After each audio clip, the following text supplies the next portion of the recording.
Hey guys, welcome back to my channel. और आज हम एसक्यूएल के कुछ बेसिक एग्रीगेट फंक्शन के क्वेश्चंस कवर करने वाले हैं। अब तक हमने सिलेक्ट स्टेटमेंट के कुछ क्वेश्चंस देख लिया है, बेसिक जॉइंट्स पढ़ा है हमने लास्ट वीडियो में।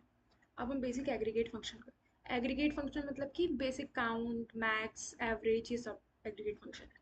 ठीक है। और बिना ग्रुप बाय के एग्रीगेट फंक्शन कभी भी यूज़ नहीं होते, ये बात आप ध्यान रखना। ऐसे तो अभी क्वेश्चन करते करते काफ़ी डाउट्स क्लियर हो जाएंगे। Okay, so moving to our first question, not boring movies. In this question, you are given a one column that is cinema, which consists one tables that is cinema and which consists four columns that is ID, movie description and rating. ID is the primary key for this value. For this table, each row contains the information about the name of movie, its genre and its rating. The rating is two decimal place float and range from 0 to 10. Write a solution. Okay. So basically हमारे पास एक table है जिसमें हर एक movie के की उसकी rating और उसके बारे में दिया है। इसमें हमको बताना है, write solution to report the movies with odd number ID and description that is not boring. Result the return the result table ordered by rating in descending order. हमें वो मूवी बताना है जिसकी आईडी ऑड है और जिसकी boring sorry description में boring नहीं है। तो यहाँ पे मेरे को ये आईडी इसकी ऑड है लेकिन डिस्क्रिप्शन में बोरिंग है, ये तो रिटर्न नहीं होगा। इसकी आईडी ऑड है लेकिन डिस्क्रिप्शन में बोरिंग है क्या? नहीं, तो ये रिटर्न होगा। आईडी तो ऑड है, डिस्क्रिप्शन में बोरिंग भी नहीं है, तो 1 और 5 वाला मैं मूवी रिटर्न कर दूंगी। ठीक है, बहुत ईजी है। कैसे करेंगे? देखो, मेरे को सिलेक्ट करना है सारे, मतलब मुझे वो सारे कॉलम रिटर्न करना है, इसलिए मैं सिलेक्ट स्टार। ठीक है, सारे कॉलम रिटर्न करना है ना, इसलिए मैं सिलेक्ट स्टार। अगर मुझे सिर्फ आईडी या उस आईडी की सिर्फ मूवी नेम रिटर्न करना होता तो मैं सिलेक्ट मूवी वाला कॉलम यूज़ करती। ओके, लेकिन क्योंकि मुझे सारे कॉलम रिटर्न करना है जो जो मेरे इनपुट टेबल में है, तो मैंने स्टार ले लिया। स्टार मतलब कि सब कुछ। फ्रॉम कौन से टेबल से? सिनेमा। अब जहाँ वेयर वेयर वेयर आईडी, जहाँ पे आईडी क्या है? 2। एक मिनट, हाँ हाँ, जहाँ पे मैं आईडी को अगर डिवाइड करूँ 2 से तो मेरा जो आउटपुट है वो 1 आना चाहिए। क्या आना चाहिए? मेरा आउटपुट 1 आना चाहिए। एंड दो कंडीशन दी गई है मेरी। दो कंडीशन ये है कि या तो वो और आईडी होनी चाहिए, और नेक्स्ट चीज़ ये है कि उसके डिस्क्रिप्शन में बोरिंग नहीं होना चाहिए। तो मैंने क्या लिखा? नॉट। डिस्क्रिप्शन के पहले नॉट लगा दिया। तो मैं नॉट नहीं लगाती तो मुझे वो आईडी रिटर्न करते हैं ये लोग जो के डिस्क्रिप्शन में बोरिंग है और इसके पास ऑड है, मतलब कि आईडी नंबर 3 मुझे रिटर्न होता है। ठीक है, क्योंकि लेकिन मुझे बोरिंग नहीं चाहिए डिस्क्रिप्शन में, इसीलिए मैंने यहाँ से ये लिखा है नॉट बोरिंग। और इसको ऑर्डर बाय क्या करना है? रेटिंग। क्वेश्चन में दिया रहेगा, अगर आपको कभी ऑर्डर बाय करने का है तो क्वेश्चन में वो चीज़ दी रहेगी। ठीक है, तो अब इसे रन करके देखते हैं। सी, all the test cases are passing. Okay, so moving to the next question, that is average selling price. In this question, you are given a table prices, which consists of 4 columns, that is product ID, start date, end date and price. एक और दो table दिए हैं। दूसरी है unit sold, product ID, purchase date and unit. पहली table में तो आपको प्रोडक्ट आईडी दिया है, तुम्हें दिया है कि इसकी स्टार्ट डेट कब है, एंड डेट कब है, उसका प्राइस क्या है, कब वो बना है और ये सब। और यूनिट सोल्ड में क्या दिया है? प्रोडक्ट आईडी, उसकी परचेज डेट दी है और उसकी कितनी यूनिट उसकी अब तक सोल्ड हो गई है वो दी है। आपको आउटपुट में क्या रिटर्न करना है? Average selling price for each product. The average price should be rounded to 2 decimal places. If product does not have any sold units, its average selling price is assumed to be 0. Product ID 1 के लिए मुझे average selling price return करना है, product ID 2 के लिए मुझे average selling price return करना है। क्या है? अगर एवरेज ऐसा कोई भी आईडी है, प्रोडक्ट है जो एक भी बार सेल नहीं हुआ है, तो उस केस में मुझे रिटर्न करना है 0।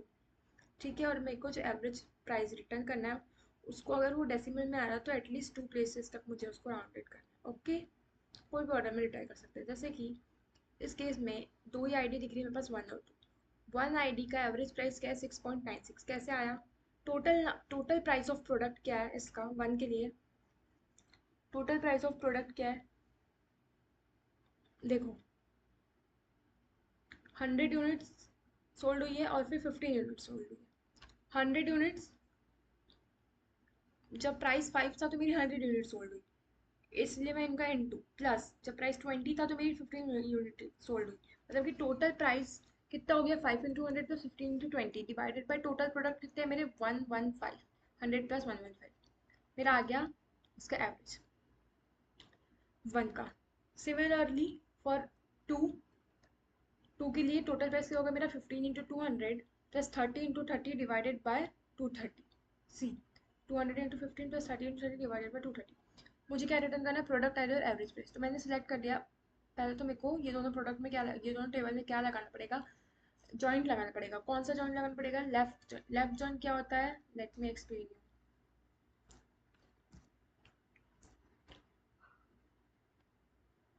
अगर मेरे पास ये दो चीज़ है, ये एक टेबल है और ये एक टेबल है, तो मेरा लेफ्ट जॉइन होता है कि ये चीज़, मतलब कि ये टेबल की तो मुझे सारी आईडी को ट्रेवर्स करना है, लेकिन इस टेबल में वही आईडी ट्रेवर्स करना है जो इस टेबल में है, जो इस टेबल में है। देखो ये कॉमन चीज़, फर्स्ट टेबल का सारा डेटा मिलता है, सेकंड टेबल का सिर्फ कॉमन डेटा मिलता है। ठीक है, तो मैंने इन दोनों पे लेफ्ट जॉइन लगा दिया। लेफ्ट जॉइन लगाने के बाद उसके बाद मेरे को प्रोडक्ट आईडी लिखनी है। कौन से टेबल से? प्राइसेस को। तो मैं हम प्राइसेस को एज अ पी मान लें। Select P from product ID comma, एक मिनट,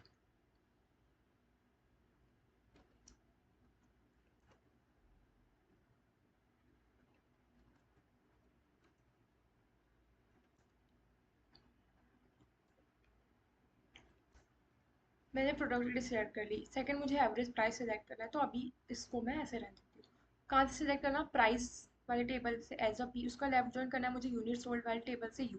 किस बेसिस पे? प्रोडक्ट आईडी के बेसिस पे। एंड ऑल्सो किस बेसिस पे? परचेज डेट के बेसिस पे।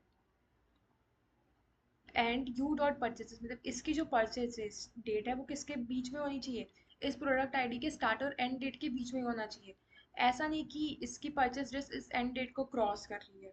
ठीक है, तो मैंने इनको लेफ्ट जॉइन कर लिया एंड उसी आईडी को सिलेक्ट करो जिसकी परचेस डेट मेरी between start date and end date of date ID है। और फिर ग्रुप बाय करना है मुझे किससे? प्रोडक्ट आईडी से। प्रोडक्ट, क्योंकि देखो यहाँ पे वन अगर मैंने ग्रुप बाय नहीं किया तो ये वन वन जो दो दो बार है ना यहाँ पे भी आ जाएगा। वन का भी 6.96, वन का भी 6.96, टू का 16.96, ये है ऐसे, इसलिए मैंने को ग्रुप बाय करना है। अब एवरेज प्राइस कैसे कैलकुलेट करना है? Total price of product. Total price of product कैसे निकल रहा है मेरा? Units into price. See, sum of unit into price divided by sum of units. ये हो रहा है ना, units into price divide, unit into price, फिर ये एक और दूसरी यूनिट इंटू प्राइस, तो इनका sum that is sum of unit into price divided by sum of units. Okay, divided by sum of units. मुझे इसको राउंड ऑफ करना है, कॉमा लगा के। टू क्यों लगाया मैंने? टू डेसिमल प्लेसेस तक। अगर, और ये इफ नल क्यों लगाया है? क्योंकि क्वेश्चन में बोला है कि अगर एवरेज नहीं निकल रहा है कोई आईडी का तो मुझे उसे टू पास करना है एज एन एवरेज प्राइस उसका, तो इसलिए मैंने कॉमा लगा के टू लिख दिया। इफ नल जो फंक्शन है, इफ नल हमारा देता है कि अगर अगर कुछ वैल्यू नहीं आ रही है तो मैं फिर, अगर नल आ रहा है तो मुझे क्या रिटर्न करना है। ठीक है, तो वही मैंने दिया। ओके, उसे रन करके देखते हैं।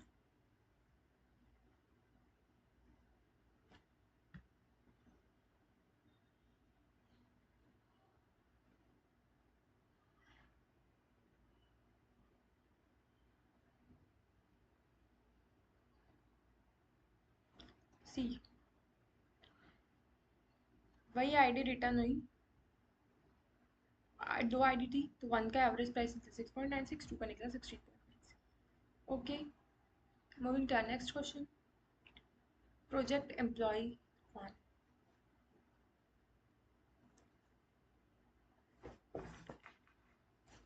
इस क्वेश्चन में भी हमारे पास दो टेबल गिवन है, that is project table and employee table. Project table में दो कॉलम है, project ID, employee ID.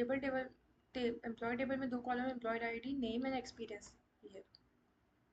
Right an SQL query that represent the average experience year of all the employees for each project, rounded to two-digit return result table in any order.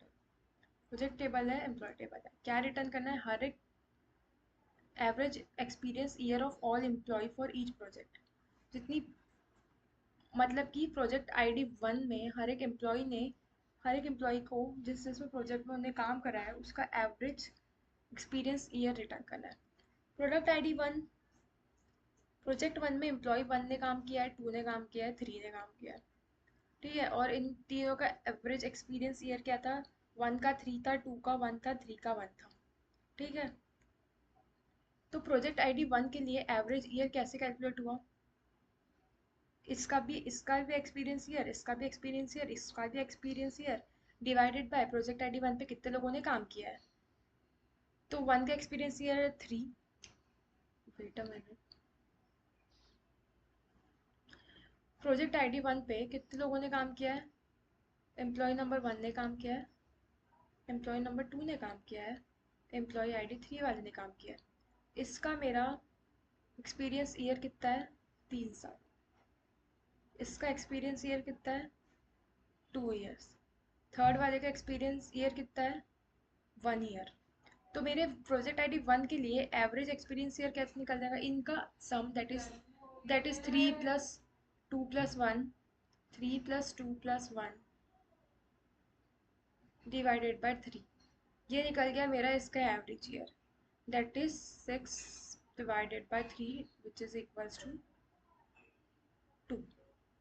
Similarly project ID 2 के लिए देखिए, project ID 2 पे किस किसने काम किया है? Employee ID 1 वाले ने काम किया है, एम्प्लॉय आईडी 4 वाले ने काम किया है।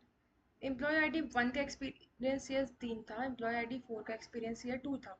तो ये क्या निकला? 3 + 2 that is 5, 3 + 2 5 divided by 2 that is 2.5। तो इसका एवरेज ईयर निकल गया मेरा 2.5। ओके, कैसे निकल, समझ आ रहा है? अब सारी प्रोजेक्ट आईडी को हमें चेक करना है, लेकिन इस टेबल में हमें वही एम्प्लॉय आईडी चेक करना है जो इसमें प्रेजेंट है। तो क्या मुझे इस टेबल का सारा डेटा चाहिए, लेकिन इस टेबल में वही डेटा चाहिए जो इस टेबल में अपीयर हो रहा है। तो मैं इसमें फिर से ये लैब जॉइन लगाऊंगी, क्योंकि मुझे फर्स्ट टेबल का सारा डेटा चाहिए, सेकंड टेबल का वही डेटा चाहिए जो इसमें कॉमन है, ठीक है। उसके बाद मुझे क्या रिटर्न करना है? प्रोजेक्ट आईडी और ये। तो मैं स्टार्ट तो नहीं लगाऊंगी, प्रोजेक्ट मैंने पहले ही देखो हाँ। So what I was saying, you have to select the project id from this table, from p table, project table, and you have to give written the average year. So how can I calculate the average year from ये tables निकाल सकते हैं हम experience year से। तो experience years का हमें average table निकालना है हर एक आईडी के लिए, आईडी नंबर 1 2 प्रोजेक्ट आईडी के लिए, हर एक प्रोजेक्ट आईडी के लिए मुझे एक्सपीरियंस ईयर्स का एवरेज निकालना। तो मैं डायरेक्ट यहाँ पे एवरेज फंक्शन होता है, मैं वो यहाँ पे यूज़ कर दूँगी। उसको मुझे राउंड ऑफ करना है 2 डिजिट तक, दैट्स व्हाई मैंने ये राउंड कॉमा लगाया है। उसको मुझे रिटर्न करना है उस कॉलम को as an average year. Okay, बाकी तो सब मैंने पहले बता ही दिया है। इसे रन करके देखते हैं।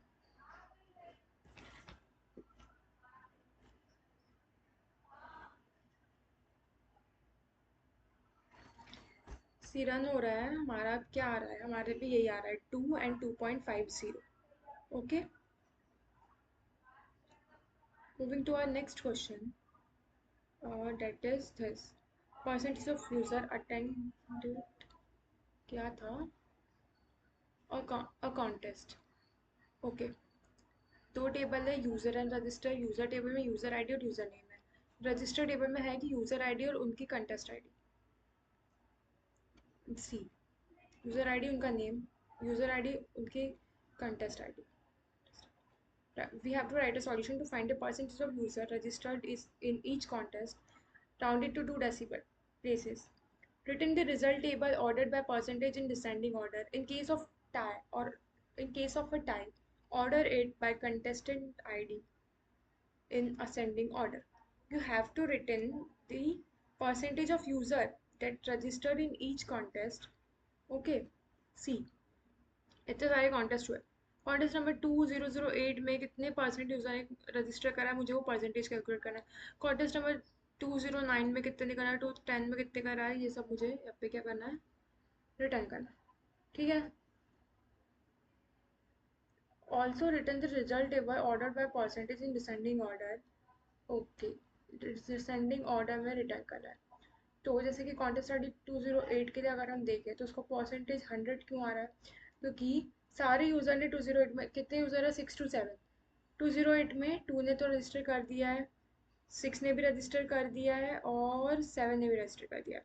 मतलब कि तीनों यूज़र ने इस कॉन्टेस्ट में रजिस्टर करा है, मतलब इसका 100% है। ठीक है, रजिस्ट्रेशन। उसके बाद अगर कॉन्टेस्ट आई डी 209 का देख रही हूँ मैं, तो 9 में सिर्फ मेरे 2 ने रजिस्टर करा है और किसने करा है? 7 ने भी करा है, 6 ने भी करा है। तो 209 में भी मेरा रजिस्ट्रेशन 100% है।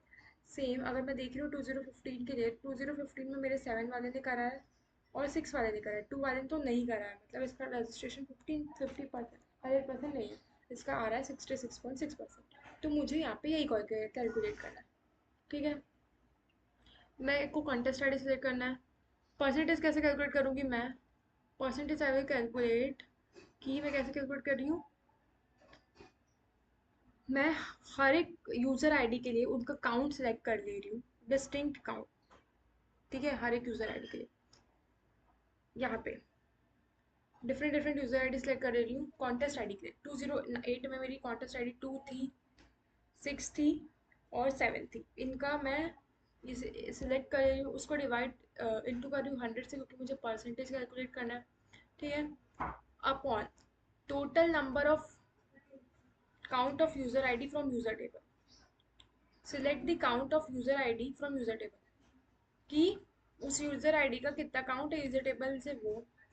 अगर आप लोगों ने बेसिक मैथ्स पढ़ा है तो ये तो आपको आना ही चाहिए, तभी आप ऐसा स्केल पढ़ रहे हो, तो इतना तो मैं आपको नहीं वो बताऊँगी। ठीक है, और इस कॉलम को मुझे एज अ परसेंटेज रिटर्न करना है from register table, this register table are.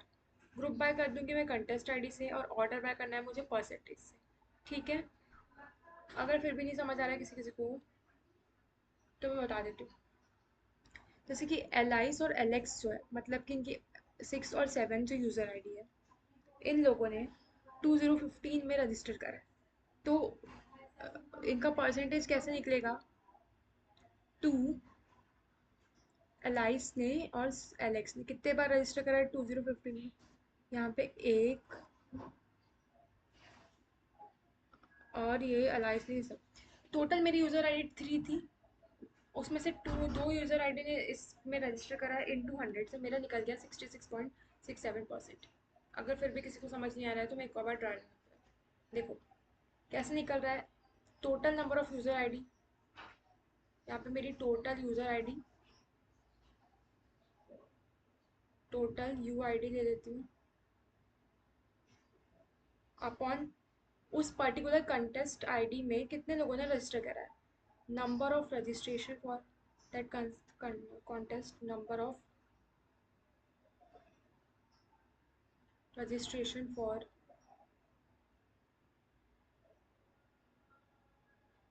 Contest in 200। ठीक है, और मैंने यहाँ पे भी यही कैलकुलेट करा है, डिस्टिंक्ट यूजर आईडी कैलकुलेट कर रही हूँ इन 200 upon select count of user ID from users. इससे मेरा मिल गया मुझे परसेंटेज। मुझे इसको राउंड ऑफ करना है 2 डेसिमल प्लेसेस तक, इसलिए मैं राउंड ऑफ करा है। इसको मुझे as an percentage table return करा है, तो मैंने वही यहाँ पे रिटर्न करा है। ओके, इसको रन करके देखते हैं।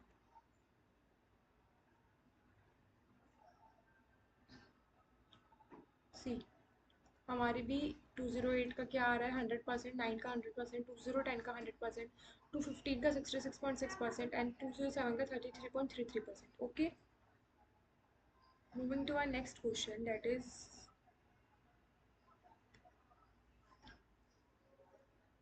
queries quality and percentage। इसमें हमारे पास एक ही टेबल गिवन है which contains 4 column, query name, result, position and rating। This table may have duplicate rows. This table contains information collected from some queries on database. The position column has a value from 1 to 500. The rating column has a value from 1 to 5. Query with rating less than 3 is a poor query. Sorry. We have to define the quality of a query. The average ratio between query rating and its position. We also have to define the poor query percentage, as the percentage of all queries are rating less than 3. Write a solution to find the query name and the quality and the poor query percentage. Both the quality and poor query percentage should be rounded to 2 decimal places. Return the result table in any order. The result format is in the following example.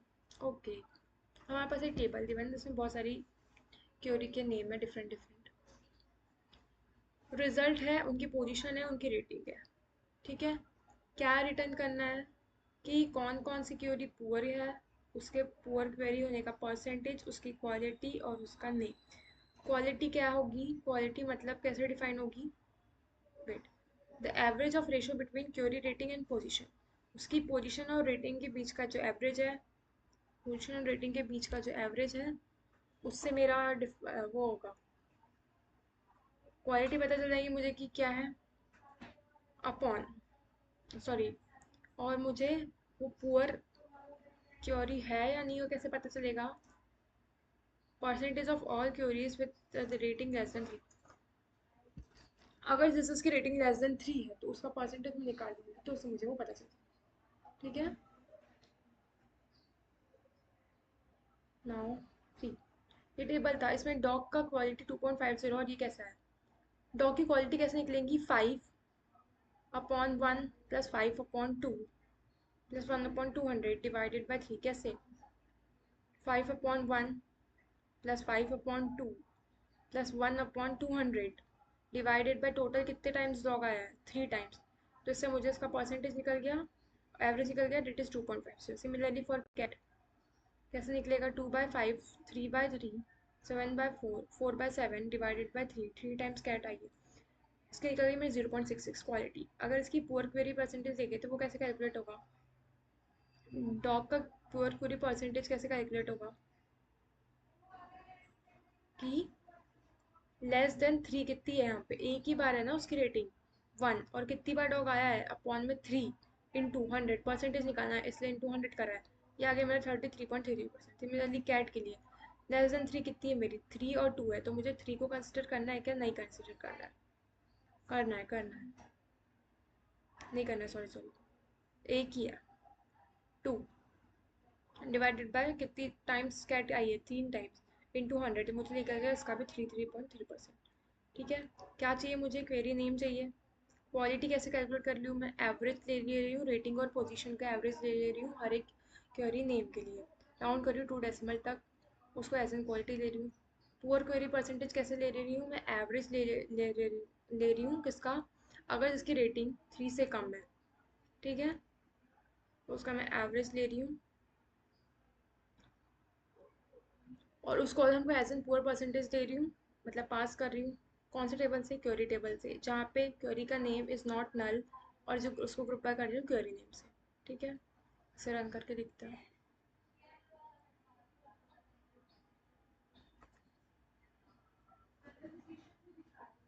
Okay, तो हमने भी क्या return करा है हमारे output में, dog जिसका quality 2.5 है, परसेंटेज 33.33 है, कैट जिसका क्वालिटी 0.66 है, परसेंटेज 33.33. ओके, सो आज हमने ये कुछ बेसिक्स क्वेश्चंस कवर करे हैं. नेक्स्ट टॉपिक में मैं ये तीनों क्वेश्चन कवर करूँगी. ऐसे करके फिर हमारा सॉर्टिंग, एडवांस, सिलेक्ट, जॉइंट और सब क्वेरी करके ये कुछ कुछ क्वेश्चंस बचेंगे, और हम ऐसे ही करके अपना पूरा एसक्यूएल के टॉप 50 क्वेश्चंस को कंप्लीट कर लेंगे. Okay, and this will be very helpful for us in our future and for in our interview. Okay, so thank you guys, thank you for watching.